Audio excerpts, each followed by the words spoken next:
Hi guys, welcome back to Sweet Chillies. मैं हूँ रुधिर। कैसे हैं आप लोग गाइस? आज हम लोग देखने वाले हैं रिवीलिंग आइज। ओके, तो इस चैनल से एक वीडियो है हिंदुस्तान के 10 कम उम्र के गैंगस्टर जिन्होंने पढ़ने लिखने की उम्र में पुलिस की नाक में दम कर दिया। ओके, स्टार्ट करते हैं ये वीडियो एंड देखते हैं भाई कौन से ऐसे 10 गैंगस्टर्स हैं जो मतलब अपने अपराधों के लिए इनफेमस हो गए। मैं फेमस तो बिल्कुल नहीं कहूँगी, इनफेमस हो गए, कुख्यात जिसे बोलते हैं। ओके, स्टार्ट करते हैं ये वीडियो। इसकी ओरिजिनल लिंक डिस्क्रिप्शन में मिल जाएगी। Do check it out. Let's start the video.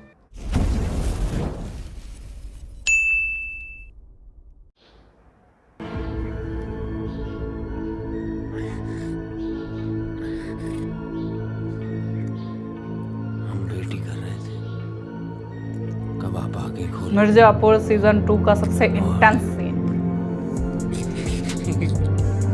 अपराध की दुनिया एक वन वे ट्रैफिक है जहां जाने के हजारों रास्ते हैं, लेकिन वहां से वापस आने का एक भी रास्ता नहीं है। ये डायलॉग आपने बार बार फिल्मों में सुना होगा, लेकिन ये हमारे समाज की वो हकीकत है जिसका अनुभव कुछ लोग अनजाने में कर जाते हैं।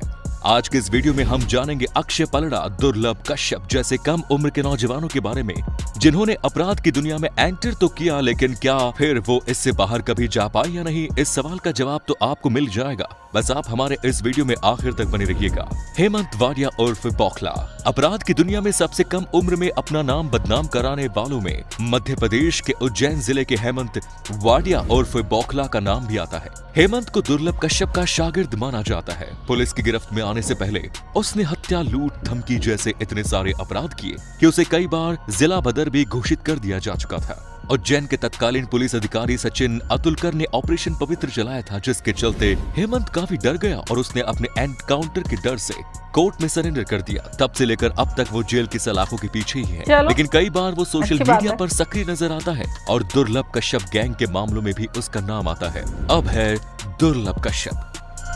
मध्य प्रदेश में महाकाल की नगरी उज्जैन का रहने वाला दुर्लभ कश्यप बहुत ही छोटे से उम्र में ही अपराध की दुनिया में आ गया। उसकी मां एक टीचर की था, पैसों की कोई कमी नहीं थी, लेकिन इसके बावजूद बहुत ही कम उम्र में परिवार के इकलौते लड़के के पैर अपराध की दुनिया की तरफ बढ़ते चले गए। माथे पर बड़ा सा टीका और आंखों में गहरा काजल लगाकर सोशल मीडिया पर यह अपने आप को गैंगस्टर और अपराधी लिखने में संकोच नहीं करता था। लोगों से कहता था कि किसी भी तरह का विवाद हो वो उसके पास आए, वो उनके हर मामले को सुलझा देगा। धीरे धीरे दुर्लभ के पास उसके साथियों की अच्छी खासी तादाद हो गई। पुलिस ने इसे गिरफ्तार करके जेल भी भेजा। जेल से ये बाहर आया, फिर अपने काम में लग गया।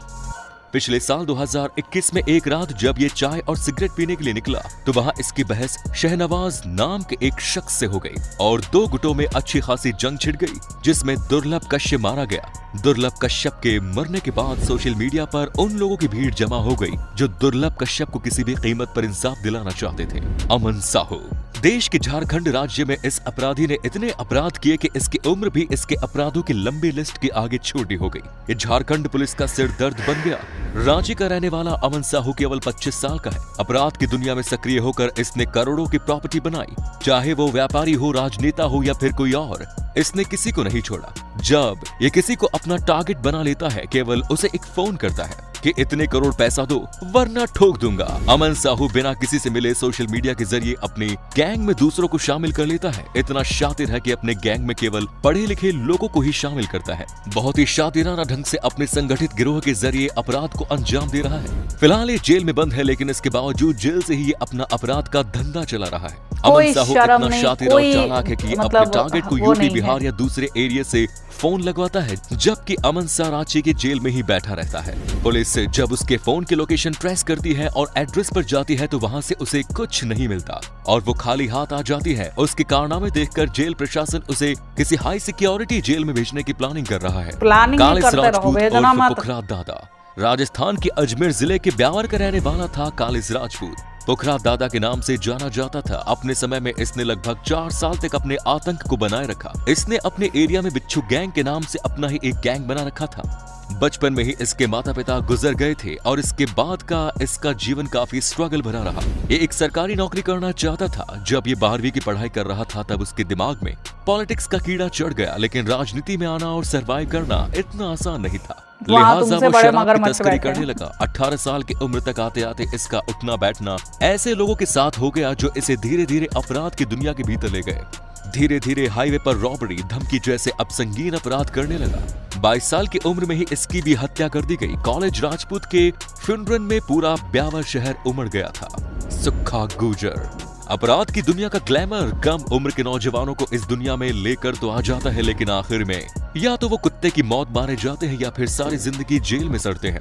अपने अंजाम से बेखबर कम उम्र में ही सुक्खा गुर्जर पढ़ाई लिखाई करते हुए अचानक जरायम की दुनिया में आ गया। उसने सुक्खा गहलोत की तरह एक बड़ा गैंगस्टर बनने की कोशिशें की। सोशल मीडिया पर वो हथियारों सहित अपनी तस्वीरें लोकेशन के साथ पोस्ट किया करता बहुत था। और कूल सुक्खा समझते हैं गुर्जर अपने बड़ी आप ही को। बेरहमी से अपराध को हथियारों के अंजाम साथ दिया करता था। फोटो खिंचवाना। एक ढाबे पर केवल सब्जी ठीक से ना बने होने पर उसने ढाबे वाले को गोली मार दी। लोकेशन के साथ तस्वीर पोस्ट करने के बावजूद पुलिस टाइम पर सुक्खा गुर्जर को ट्रेस नहीं कर पा रही थी, लेकिन अक्टूबर 2021 में फाइनली पुलिस ने सुक्खा गुर्जर के लोकेशन को ट्रेस किया और उसके अगेंस्ट घेरा डाला। उसे सरेंडर के लिए कॉल किया, लेकिन वो गन्ने के खेत में छुप गया। इसके बाद स्ट्रगल शुरू हो गया। गोलीबारी के दौरान सुक्खा गुर्जर मारा गया। सुक्खा कहलो ये गैंगस्टर भी पंजाब से ताल्लुक रखता था। पंजाब के गांव कहलो का रहने वाला सुक्खा एक संपन्न परिवार से संबंध रखता था। इसके माता पिता अमेरिका में रहते हैं। जबकि सुक्खा 16 साल का था, उसी समय गांव में दो गुटों के बीच झगड़ा हुआ और इसका नाम इस झगड़े में आ गया। झगड़े में नाम आने की वजह से ही ये अपने माता पिता के साथ अमेरिका नहीं जा पाया। यहीं से इसके अपराध की दुनिया में कदम रखने की कहानी शुरू होती है। एक बार सुक्खा ने अपराध की दुनिया में कदम रखा तो फिर दिल्ली, पंजाब, हरियाणा, उत्तर प्रदेश, राजस्थान जैसे कई राज्यों की पुलिस को इसने हिला कर रख दिया।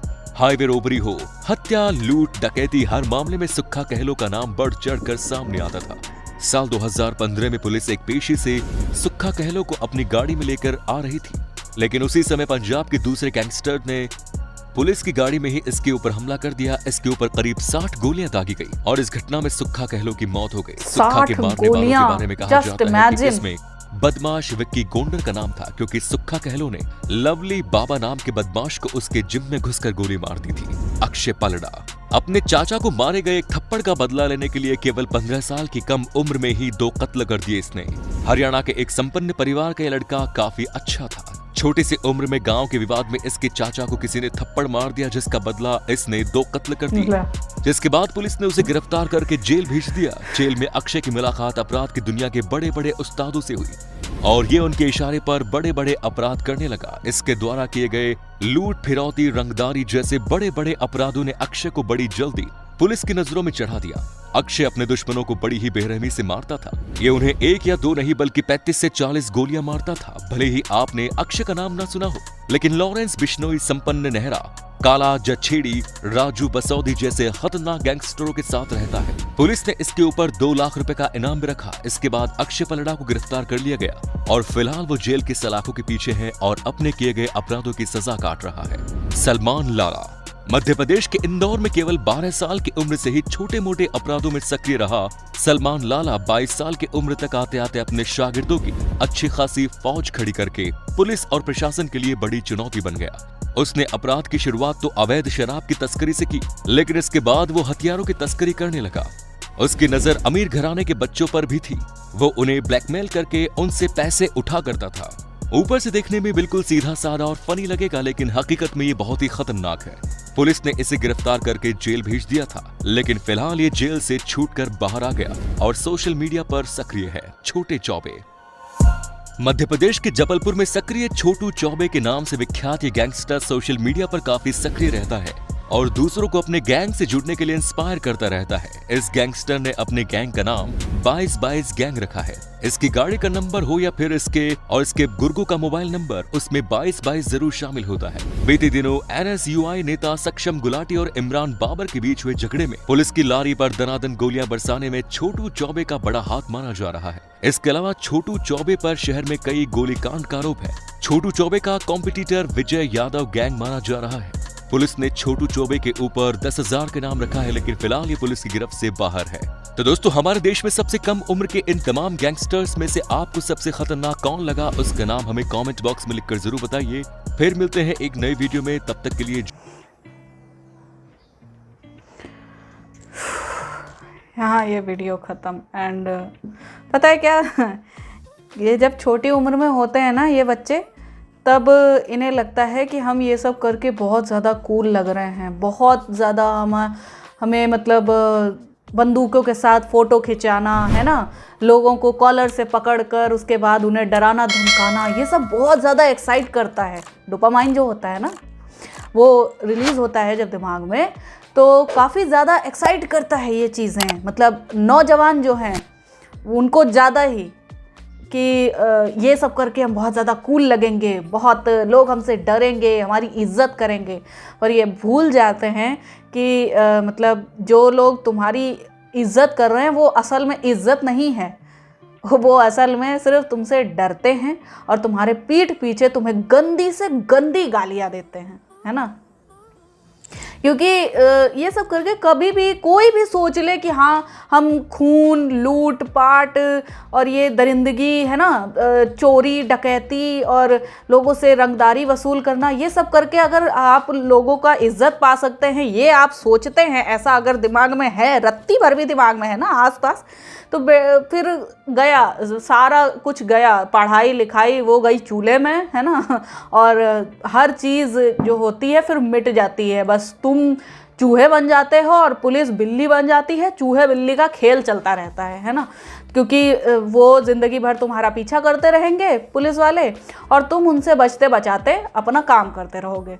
ज़िंदगी भर एक खौफ के साए में जीना, है ना, और अपने आप को बहुत बड़ा दादा कहलवाना, ये इन लोग का एक मेन मोटिव होता है कि हाँ क्या हो गया अगर हमारे पीछे पुलिस पड़ी है, हम दादा तो हैं ना, हम बहुत बड़े गैंगस्टर हैं, हमारा नाम है, यूथ में हमारा दबदबा है। क्योंकि यूथ तो सबसे ज़्यादा, जब टीनेजर जो होते हैं उनको सबसे ज़्यादा एक्साइट क्या चीज़ करती हैं, सबसे ज़्यादा उन्हें एक्साइट ये खून खराबा, है ना, मार धाड़, एक्शन, ये सब करते हैं। और ये गैंगस्टर जितने भी हैं ये छोटी उम्र वाले, ये बहुत ही ज़्यादा एकदम फिल्मी एक्शन, फिल्मी अंदाज के साथ अपना जो काम है वो करते हैं। और इस चीज़ को सबसे ज़्यादा प्रमोट किसने किया है तुम्हें पता है? बॉलीवुड मूवीज़ ने।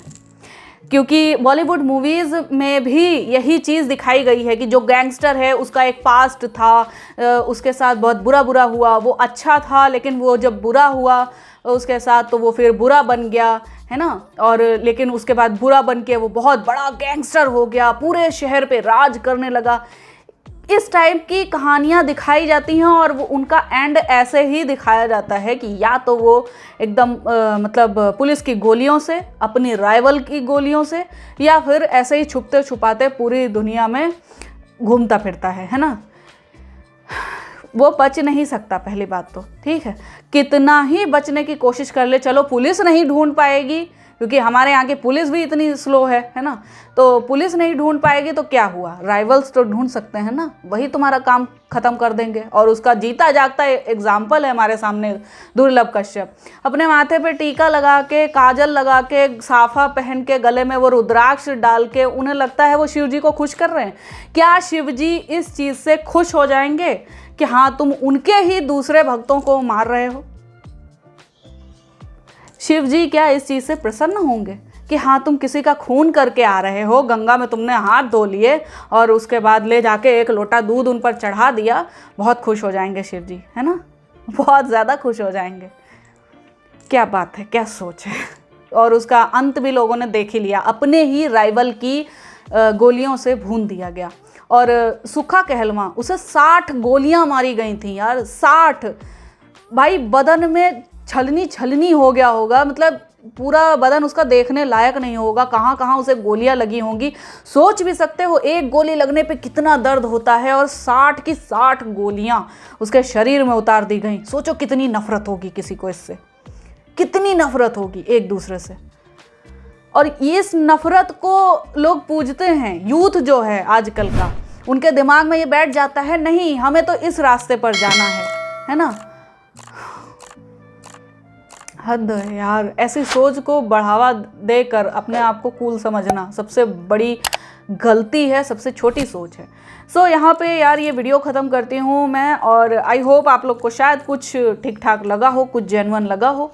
अगर लगा हो तो ठीक है, नहीं लगा हो तो तुम्हारी बात है भाई, ठीक है। और जैसा भी लगा हो वीडियो में कमेंट सेक्शन में बता देना मुझे, ओके। और मैं यहीं पे वीडियो ख़त्म करती हूँ, मिलती हूँ नेक्स्ट वीडियो में, तब तक के लिए बाय बाय।